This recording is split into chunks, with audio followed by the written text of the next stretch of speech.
up, fight fans and YouTube family? We're back at it with another edition of Round One Sports TV. Let's talk about it. We have one of the biggest fights of this year in calendar year, and I'm talking about the one and only Naoya Inoue against Marlon Tapales. Now, this fight is big in so many different ways, and we're going to break that down. The winner of this fight will walk away with all four belts at undisputed status at 122 pounds. I have video in this video, and I'm going to be narrating and breaking down both their styles, so you're not going to want to miss this video. Please, like always, give the videos a like, and if you're new to the channel, please subscribe. Let's get right into the video. Now let's take a look at Marlon, the Nightmare Tapales. Take a look here as he comes over his opponent's jab. Wow, that's a punch right there that I'm worried in the Naoya Inoue fight. As you can see, he punches hard, and he always tries to keep his opponent going backwards. He has a good side-to-side movement and a good step. The one thing I've noticed about Marlon Tapales is that he's a very smart fighter. Every punch that he throws is calculated. Look as he comes over his opponent's jab. He don't even know what hit him. Look at that. That was sharp. Don't throw the 1-2. Oh! He comes right over, ducks underneath his opponent's 1-2, evades it. He had him in all kinds of trouble. Tapales is good, and his championship pedigree was also tested. As you can see here, he was caught early in this fight to the body. His opponent then follows that up, hits him back again to the body, and puts him down in the same round for a second time. He weathers the storm, he covers up well, and he punched when he needed to. And that really goes to show on his championship pedigree. As the fight progressed, he started putting his forward attack and applying his will and his punches. As you can see, this lunging shot, he hit him with an overhand right, boom! And he has great power. His opponent didn't finish him off when he had him hurt, but Tapales did not show him the same kindness. As you can see, when he had his opponent hurt, he finished the show. And this was a good setup here. He hits him to the body to get him to lower his guard, and he goes right over the top. Look, right to the body, over, boom, right between the guard, and he puts him down.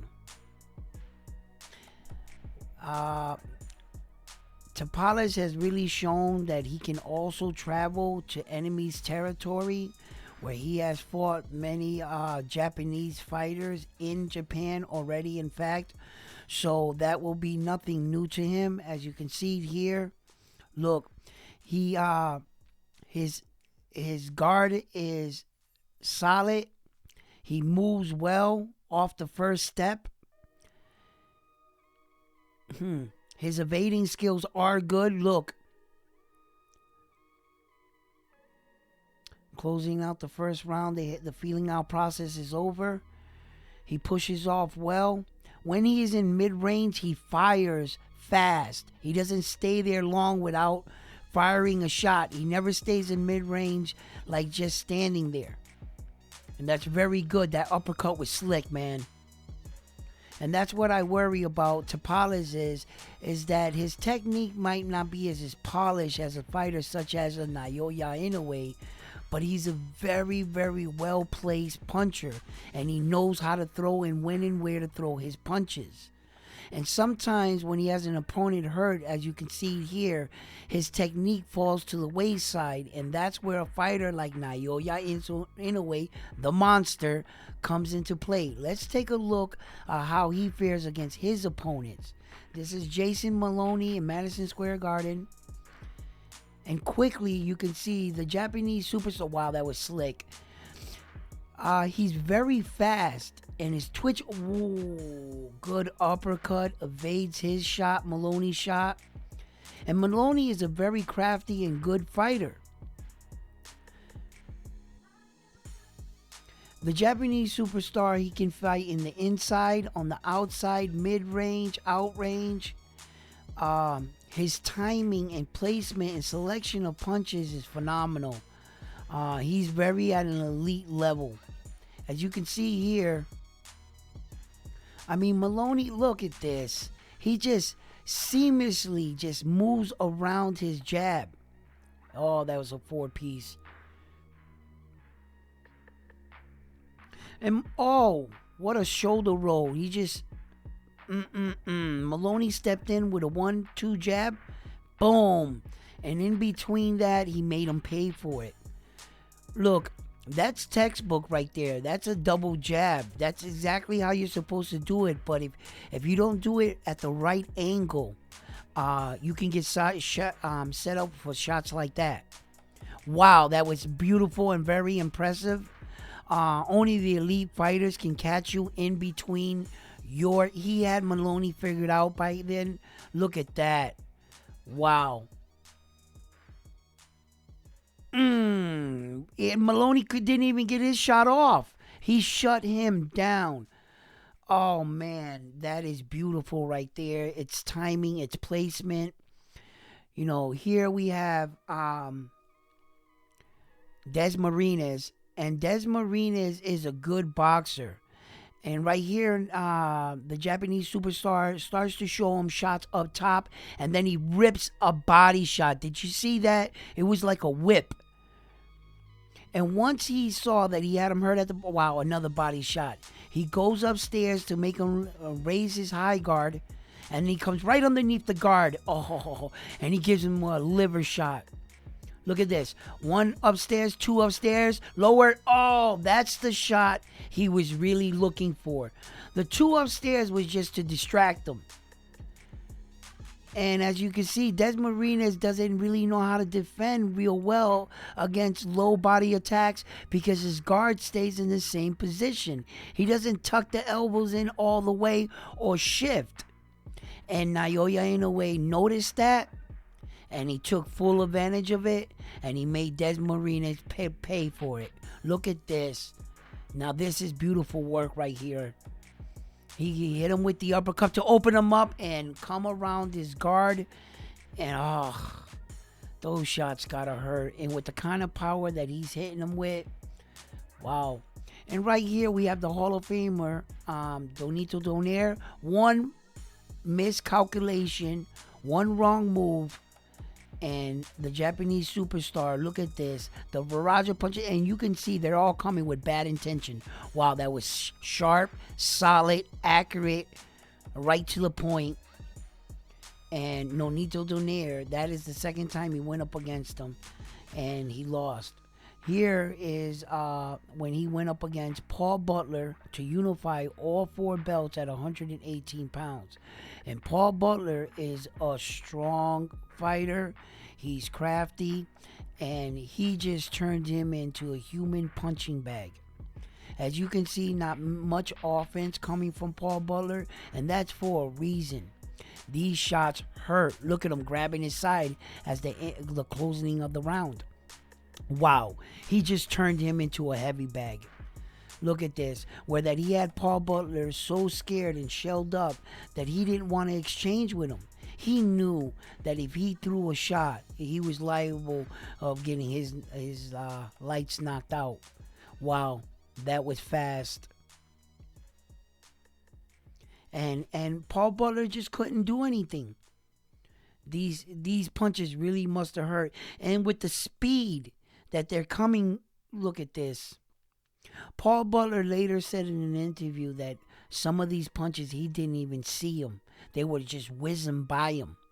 And there, as you can see, he tried to open up with something, but right away the monster just pushes him up against the ropes and unleashes a variety of hard but solid and accurate punches, and his placement and his footwork are phenomenal. He's never out of position. Every punch is coming with torque and bad intention, where that he is in the right position. Look at this. I mean, those punches just weighed on Paul Butler all night. And if he wasn't going to open up, he was going to chop him down like a tree. Look at that. That's a beautiful thing. All 4 belts. And here we have the Japanese superstar against a much taller, much bigger, much lengthier champion. Okay, with Jamie McDonald, and he made short work of him.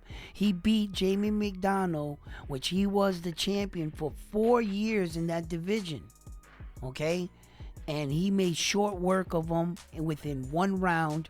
Look at him. He didn't, once he had him hurt, he didn't let him off the hook. And that's something that you can't make a mistake against the Japanese superstar, because he is very, very, very sharp, and he's a monster. Here we have Naoya Inoue coming into arguably his toughest challenge of to date, the American superstar Stephen Kubo Fulton. And right away, as you can see, Naoya Inoue takes the center of the ring, and he starts to show the American that he's not going to be bullied. And he's throwing with bad intentions, as you can see with that hook. He was beating the American to the jab, and he was always slipping just out of the way. And at times, he even used the American Philly shell defense against him. As you can see here, just lightning speed. Up top, up top. Wow, that was a 6-punch combination right there. And that combination where he went to the body and upstairs, that combination, pay attention. Look at this. He even tells him, look, I used your Philly shell defense against you and you didn't even touch me. Come on, step your game up. He goes underneath. None of those punches by Stephen Kubo Fulton connected. But look how he gets in. Ooh. He works in between the guard, around the guard. Naoya Inoue has a quick first step. Look at that first step. Oh, I mean, that first step is dangerous because he can come inside and outside with it. As you can see right here, he chose the outside. Right here, he stepped in. Wow.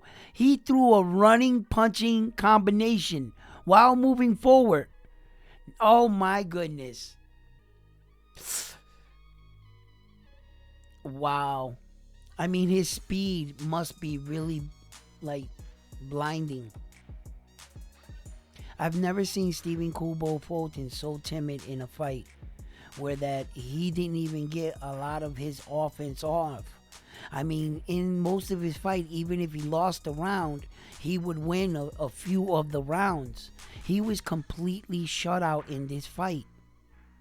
I mean, he had a couple moments where he popped the Japanese superstar's jab back, and that's where I talk about where that Naoya Inoue throws that jab, and Tapales likes to come over the jab. And that was one of the punches that I was worrying about coming into their fight. As you can see, Naoya Inoue works the body, and he goes upstairs, but he's very smart. You notice his distance. He's never committed too far in or too far out. You know, he's expecting for a punch to come in. And if you make a mistake, this is what it looks like. Now, I want to talk about that last punch right there, but right here is the closing segment. Stephen Kubo Fulton blocked a lot of these punches here, but the last one's the one that really hurt him. That one right there. That really hurt him right there. But the punch that he hit him, that he floored him with, I just want you to know this punch right there. He let off on that punch. He didn't fully extend on that punch. Look at his hand. He let off of it. If he wanted to hurt Stephen Kubo Fulton right there, he would have just followed through with the punch. And he probably would have knocked Stephen Kubo Fulton out of the ring. But he lets off on the punch. Look, and he lets off. You see? He didn't drill him. At first, it looked really violent. But later, when I went back and I watched it, you know, he's a real sportsmanship. That was good sportsmanship by the Japanese superstar. You know, you want to beat your opponent, but you never want to really hurt your opponent. Look, this fight coming up is a big showdown. I believe that the fight is going to be a lot closer than a lot of people are expecting it to be. I believe that Tapales is a very smart fighter, and he has been battle tested. Although his record doesn't show that he has more experience than the Japanese superstar by far. Coming into this fight, Tapales is coming in 37 fights, 3 losses, and 19 knockouts. And out of those three losses, he was knocked out twice. Okay, so he currently has the IBF and WBA 122-pound championships of the world. Okay, he's 5'4" and he's a southpaw. So Naoya Inoue is 5'5", so he's actually the taller man. Okay. In Tapales, this is very interesting to note. In Tapales' last 5 fights, the weights that he has fought in, okay, his last 5 fights, his last one was at 21 pounds, 124 pounds, 121 pounds, 132 pounds, and then 121 pounds. Okay, he fought at 132 pounds, which is a much bigger division. Okay, and in that fight, he knocked the guy down twice in the first round, and he knocked him out in the second round. So it already goes to show you that Tapales' power does carry at a higher weight division. So his power is not coming into question. And the fact that he has fought bigger opponents and has taken shots from bigger guys and has been able to endure that goes to show that he's ready. He's ready. He's been hit by big punchers and bigger guys, and he has fought at heavier divisions already, and he was successful. In fact, he passed the 130. He fought at 132. So, his championship experience is limited. Okay, he does have an interim world champion, but I'm not counting that. If you don't count that, then he only has 4 championship fights. That's it. He has 2 divisions, all right, where he was a real champion, okay, and he hasn't beaten many world champions. MJ was considered to be a problem, but with a record of 11-0, he only had 11 professional fights. Good, yes. He was far more advanced than the usual 10-11 guy fight, but only with 11 professional fights, he doesn't have a lot of boxing experience. And I'm not taking away anything from Kadalia, okay? He's a great fighter, all right? But arguably at the 122 pounds, Stephen Kubo Fulton was considered by many to be the best 122 pounder there was. And Naoya Inoue, he pitched a shutout versus Stephen Kubo Fulton. Now, Naoya Inoue's record, right, is 25 fights with 22 big ways by knockout. Coming into the Tapales fight, this would be his 21st consecutive world title fight. Now, I want you to pay attention to what I just said. This will be his 21st world title fight. Wait a minute. He only has 25 fights. That means for his first only 5 fights of his career were non-title fights. From there on in were all world title fights. This will be, I believe, his 15th world champion that he's coming against. He only fights for world titles and champions. That's it. His resume is pretty impressive when you go over and you look at the percentage wise of how many rounds he's actually lost in his career. Not many.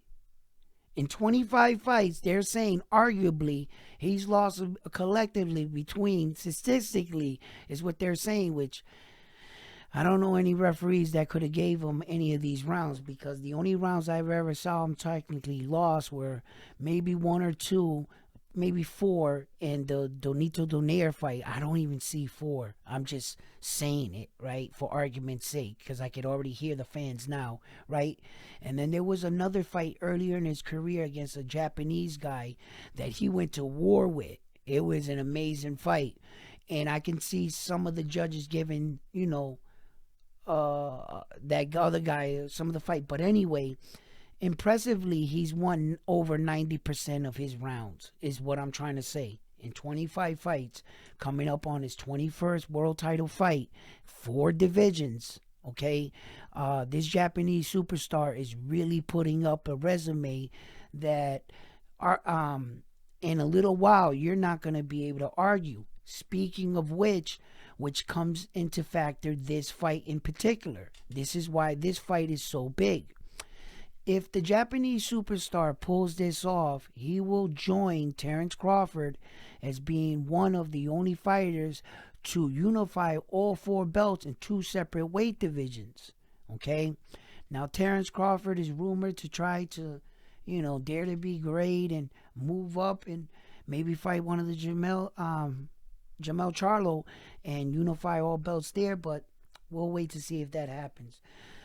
But this fight right here with the Japanese superstar and Tapales is really big. And Tapales could be the one to disrail him. This right here, for me, is a much more dangerous fight than the Stephen Kubo Fulton fight. Now, the reason being is, one, I know that Tapales doesn't have a lot of championship experience, but what he does have is that he has traveled out into enemy's territory on several occasions, and he's already fought in Japan. So the crowd is not going to be a factor. The nerves are not going to be a factor, and he is not, listen, by any stretch of the imagination, just another average fighter. He's a very, very crafty, smart fighter. And I take that into consideration. But, watching the Japanese superstar, it's hard to imagine anyone coming up and beating him, right? But there's no Superman. And anyone can get caught with a punch, and just one punch can change a fight. Both these men right here possess that kind of power. And being the fact that he is a southpaw coming into the fight, Naoya Inoue is an orthodox fighter where he can fight with both hands phenomenally well. I believe if he had to, he could switch it up. He's a very, very skilled boxer, and, when it comes, sometimes when you have a lot of skill, you have a fighter with a lot of skill, he doesn't have a lot of power. And sometimes when you got a fighter with a lot of power, he doesn't have a lot of skill. He's a rare case of both. And he's much more than that.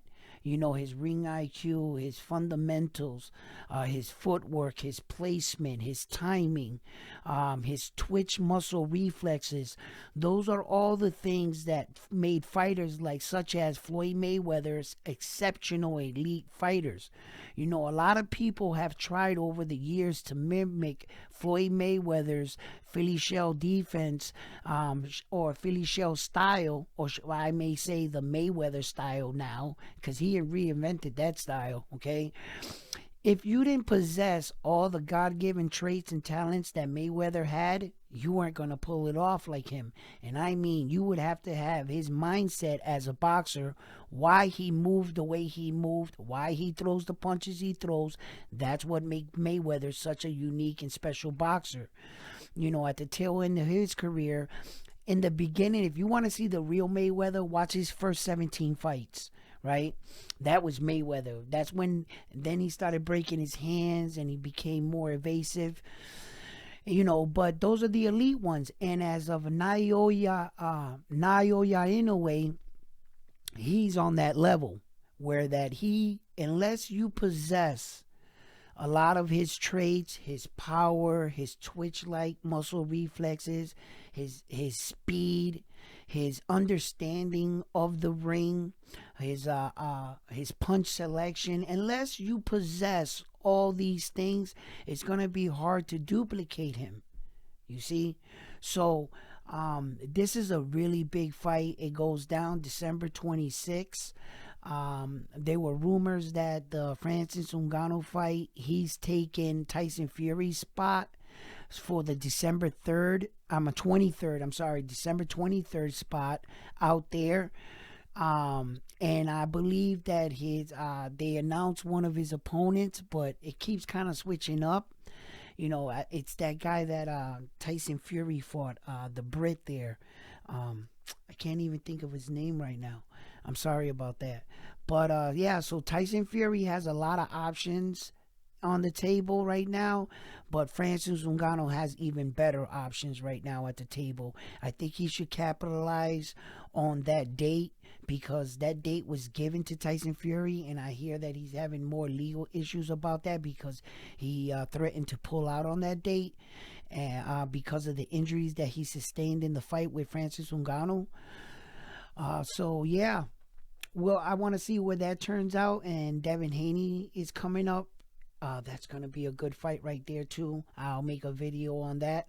So fight fans, I hope you enjoyed this video. Please comment on the video, like on the video. If you haven't already, subscribe to the channel. And like always, I'm on to the next video. Peace.